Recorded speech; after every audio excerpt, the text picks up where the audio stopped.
What is up, YouTube? Welcome back to the channel. Make sure to subscribe and sack that like button for me. And let's get right into the video. So today I'm predicting all the games for week 5 that's coming right up. Well, it's actually starting later today with Rams at Seahawks. But before we get into the video, I want to make a quick note. The Stephon Gilmore trade, as you know, it happened yesterday. I made a video yesterday saying places where he could have gone. At the time of making that video, he hadn't been traded to the Panthers. But when I uploaded the video, he had already been to the Panthers. So sorry for that confusion. I did put in the title that he went to the Panthers, and I did put in the description why I had it said he got into the Panthers in the video. So yeah, so he goes to the Panthers. I'm really shocked by the Patriots letting him go just for a 6th rounder. I mean, that's a steal. You're talking about a guy who was the Defensive Player of the Year less than 2 years ago. I mean, come on. How do you let him go for that? Like, as a Chiefs fan, I really wonder if the Patriots just decline the Chiefs' calls or what, because as Brett Veach, the Chiefs GM, I would have taken that in a heartbeat. But yeah, Stephon Gilmore to the Panthers, juicing up that Panthers secondary even more. Alright, so let's get into the predictions for week 5. So the first game, which is later tonight, Rams at Seahawks. I got the Seahawks coming out on top in a 22-21 victory. Very, very tough game between two fun to watch teams. Then Jets at the Falcons in the morning on Sunday, and it's the London game. I actually got the Jets winning here 27-20. Patriots at Texans. I believe the Patriots will win this one 31-15. Bounce back from that loss, but we'll see where they take it from thereafter. Then the Lions at the Vikings. I got the Vikings winning 38-20. Then the Eagles at the Panthers. I got the Panthers winning that one in a closer game than some people may expect, 24-20. Then the Saints at the football team. I got the Saints having a great defensive performance there, a win 20-3. I just don't see how the Washington will get any running game going against that front seven, and I don't see how, when Terry McLaurin is your only real reliable target, how he's going to be able to get open against a secondary that has Marshawn Lattimore, Mikel Roby-Coleman, Desmond Trufant, Marcus Williams, Malcolm Jenkins. I mean, yeah. So I think the Saints win 20-3. But I do think Washington will slow down the Saints offense. Then Titans at Jaguars. I got the Titans winning here 28-14. Good win, bounce back win for the Titans. Then the Dolphins at the Buccaneers. I got the Buccaneers destroying the Dolphins 34-13.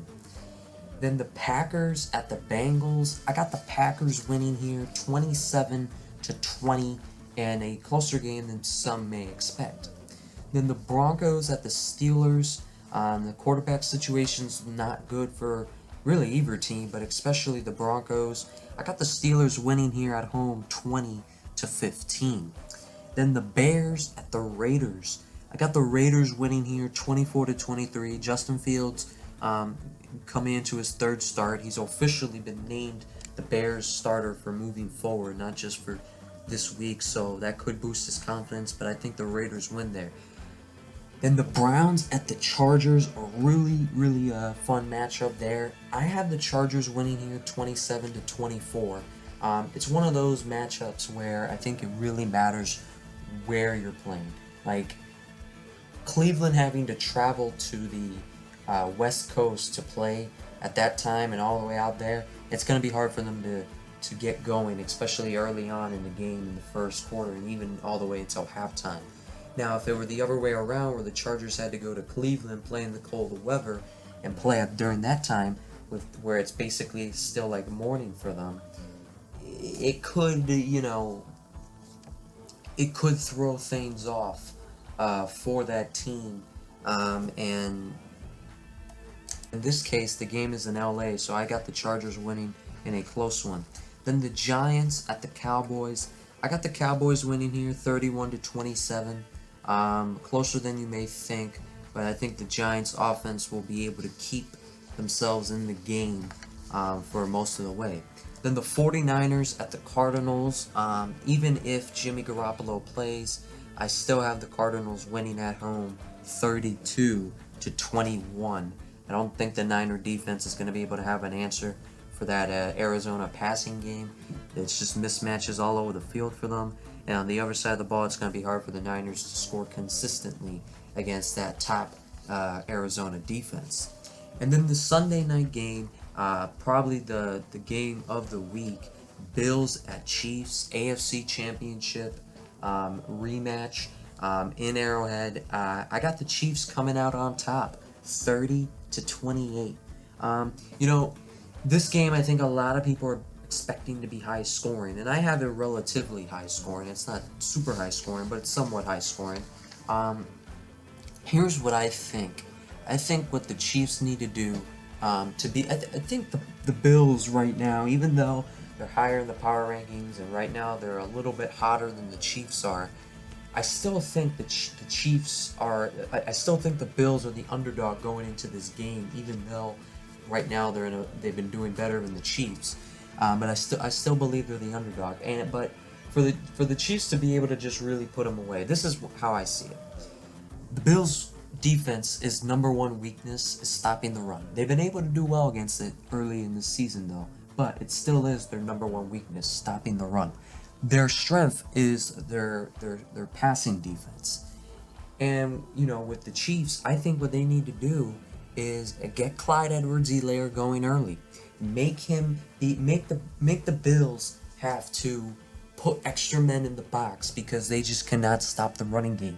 Get the running game going, control the clock, keep the Bills offense off the field, and then once the Bills start to get a little bit antsy and they want to stop the run already because it's already getting into the fourth, let's say, or even second, earliest third quarter, start pulling people into the box. That's when you start doing play action and just ripping it away on that Bills secondary that is good, but I don't think it'll be good enough to contain the speed and the talent that the Chiefs have at receiver, especially when Patrick Mahomes is the one throwing the ball. So yeah, I think if the Chiefs get the running game going early, it's gonna keep the Bills offense off the field, and then once the Chiefs can start going, pushing the ball downfield more, they may already have a good lead in the second half, and it'll be harder for the Bills offense to catch up.